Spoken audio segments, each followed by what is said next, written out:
मसीही मेरे दोस्तों, क्लरिशियन संचार केंद्र रांची की ओर से आप सभी को जय मसीह की एवं पवित्र शिक्षण के 6वें एपिसोड में आप सबों का हार्दिक अभिनंदन।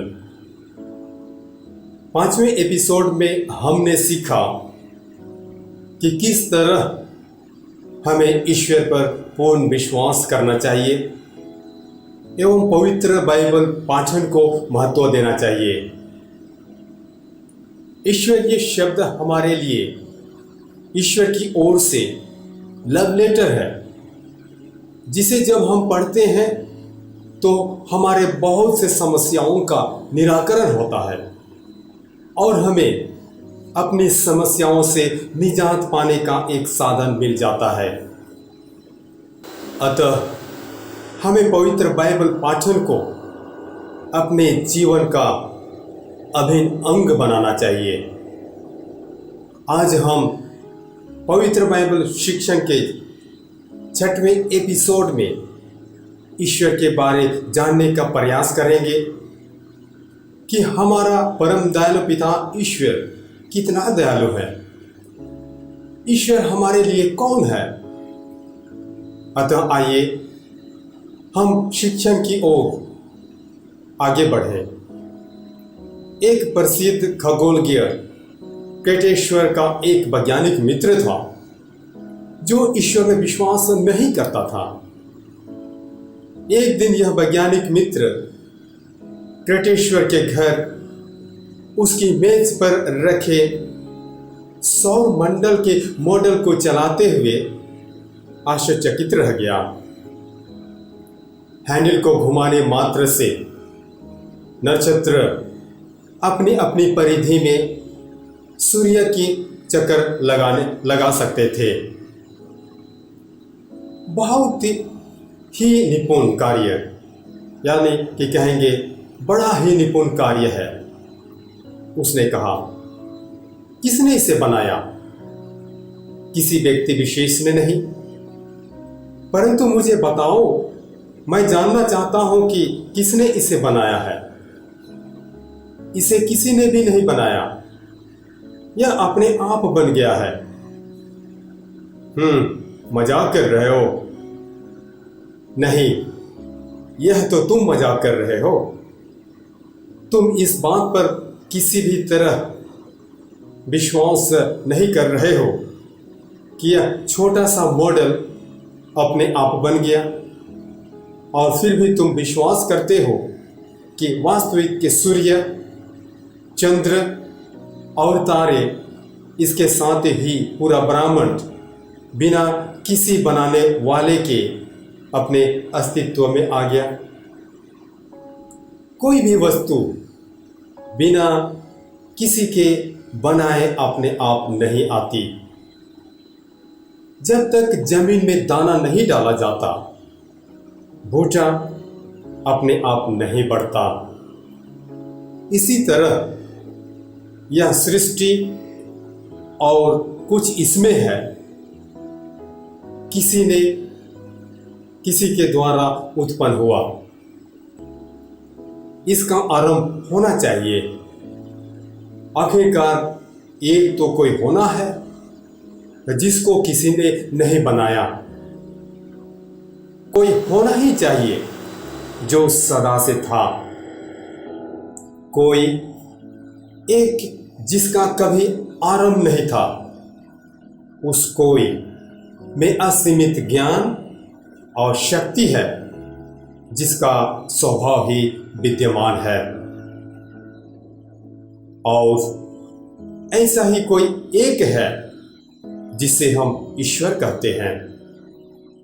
इसलिए हम कहते हैं, ईश्वर और को किसी ने नहीं बनाया। वह सदा से था और सर्वदा रहेगा। हम ईश्वर के विषय में सब कुछ नहीं जानते, परंतु हम विवेक और धर्म ग्रंथ से सीख सकते हैं कि एक ईश्वर है। विवेक से हम जानते हैं कि कोई एक होना चाहिए, जिसे हम ईश्वर कहते हैं, जिसने सब दृश्य पदार्थों को बनाया। पवित्र बाइबल से हम जानते हैं कि उसके पूर्व जब पर्वत नहीं बने थे, या न पृथ्वी और न विश्व ही थे, तब भी अनादि अनंत ईश्वर तू ही रहा है। स्तोत्र ग्रंथ अध्याय 90 पद संख्या 2 में हम पाते हैं। और फिर मूर्ख अपने मन में कहता है, ईश्वर नहीं है। स्तोत्र ग्रंथ अध्याय 41 पद संख्या 1 में हम पाते हैं। और आगे देखो, जितना हम जानते हैं ईश्वर उससे कहीं अधिक बड़ा है। योग ग्रंथ अध्याय 36 पद संख्या 26। अब हम अच्छी तरह जानते हैं कि दाऊद के स्तोत्र ग्रंथ में ऐसा कहने का क्या तात्पर्य है, जब वह कहता है, समस्त भूतल पर तेरा नाम कितना भव्य है, तूने अपना गौरव स्वर्ग से भी अधिक महान बनाया है। स्तोत्र ग्रंथ अध्याय 8 पद संख्या 2 में हम पाते हैं। पवित्र बाइबल से हम जानते हैं कि ईश्वर आत्मा है। यूहन्ना अध्याय 4 पद संख्या 24 में हम पाते हैं। जिन वस्तुओं का अस्तित्व है, या तो वे पदार्थ हैं या आत्मिक।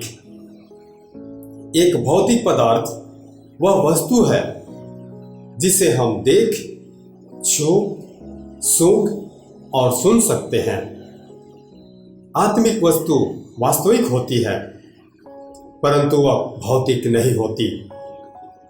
स्वर्गदूत आत्मिक जीवन होते हैं। अपने विचार और इच्छा आत्मिक हैं। आप सिनेमा, आंखें पर्दे या टीवी कभी भी विचार नहीं देख सकते, क्योंकि कोई भी विचारों का तस्वीर नहीं खींच सकता। वह आत्मिक है। मनुष्य कुछ अंश तक आत्मिक, उसके विचार और इच्छा, और आंशिक भौतिक उसका शरीर है। ईश्वर आत्मा है और इसलिए शारीरिक आंखों से हम उसे देख नहीं सकते हैं। इसलिए मेरे भाइयों बहनों, ईश्वर सर्वत्र है। ऐसा कोई भी स्थान नहीं जहां ईश्वर ना हो। हम सदैव उसके सम्मुख रहते हैं। तुझसे विलग होकर मैं जाऊंगा कहां? कहां भाग कर मैं तेरी आंखों से ओझल हो सकता हूं? मैं स्वर्ग में चढ़ जाऊं तो वहां तो तू ही है। अधोलोक में बिस्तर डालूं तो वहां भी तू ही है। स्तोत्र ग्रंथ अध्याय 138 पद संख्याएं 7 और 8 में पाते हैं। भाई और बहनों, ईश्वर सर्वशक्तिमान है। उसका अर्थ हुआ कि ईश्वर सब कुछ कर सकता है। उसने जो कुछ भी बनाया वे सब उसकी सर्वशक्ति संपन्नता का ज्वलंत प्रमाण देते हैं। उसने मात्र एक शब्द कहकर संपूर्ण विश्व की रचना की।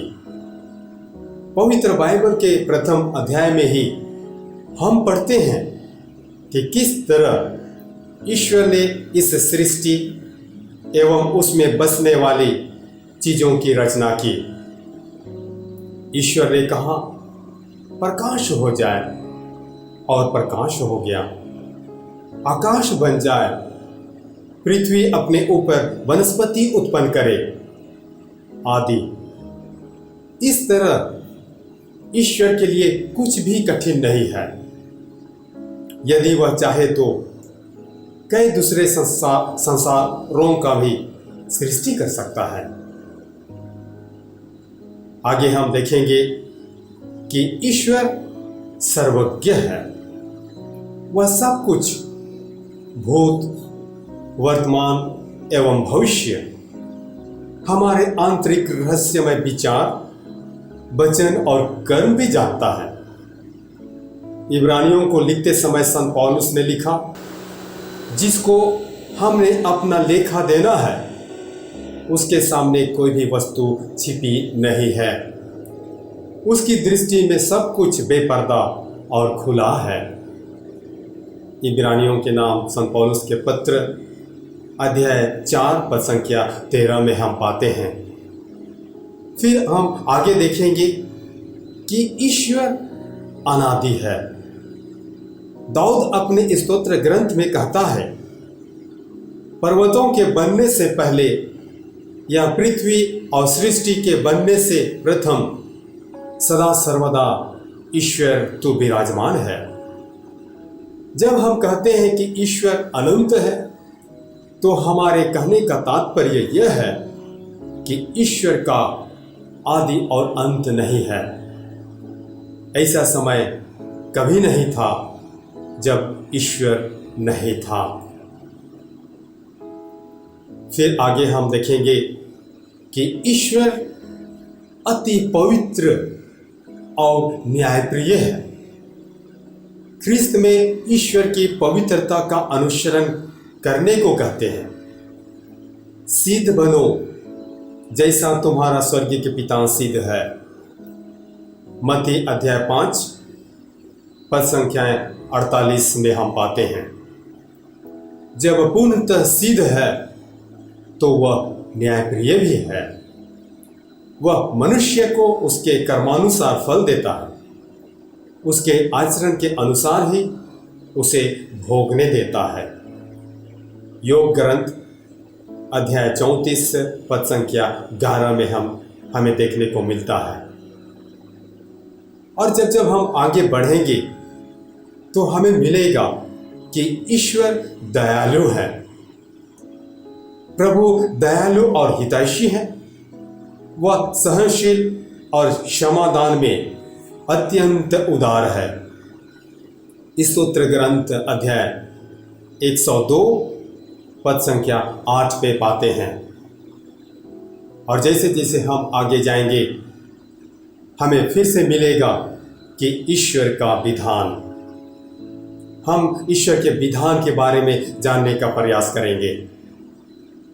हमारे लिए ईश्वर की प्रेममय देखभाल ही ईश्वर का विधान कहा जाता है।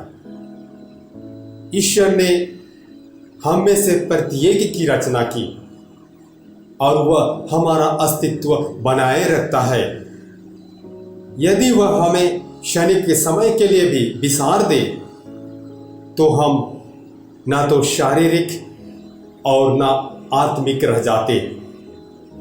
हम यूं ही न मरे, हमारा अस्तित्व ही न रहे। जीवन में आने वाले समस्त संघर्षों, समस्याओं, कठिनाइयों में हमें यह स्मरण रखना चाहिए कि ईश्वर हमें प्यार कर हमारी रखवाली करता है। ख्रिस्त हमसे कहते हैं कि ईश्वर हमारी देखभाल करता है और हमारे लिए यह मूर्खता की बात है कि हम इसकी चिंता न करें। इसके पश्चात यीशु ने अपने सुनने वालों से कहा कि वे दो स्वामियों की सेवा नहीं कर सकते, क्योंकि वह या तो एक से प्यार करेगा और दूसरे से द्वेष, या एक से मिला रहेगा और दूसरे का तिरस्कार करेगा। मैं कहता हूं, तुम कभी भी ईश्वर और धन के अधीन नहीं रह सकते। ये सारी बातें हम पवित्र बाइबल में पाएंगे। अतः हमें ईश्वर में विश्वास करना है और पवित्र बाइबल पाठन को हमें महत्वपूर्ण स्थान देने की आवश्यकता है, जिसे हम ईश्वर के रहस्य को जान सकें और ईश्वरीय प्रेम सूत्र में बंधकर अपने जीवन को हरियाली बना सकें। अतः आइए हम इसी तरह पवित्र बाइबल शिक्षण के द्वारा ईश्वर की अनुकंपा को जाने और क्लारेट संचार केंद्र रांची के YouTube को सब्सक्राइब कर पवित्र बाइबल शिक्षण का अधिक लाभ उठाएं। धन्यवाद।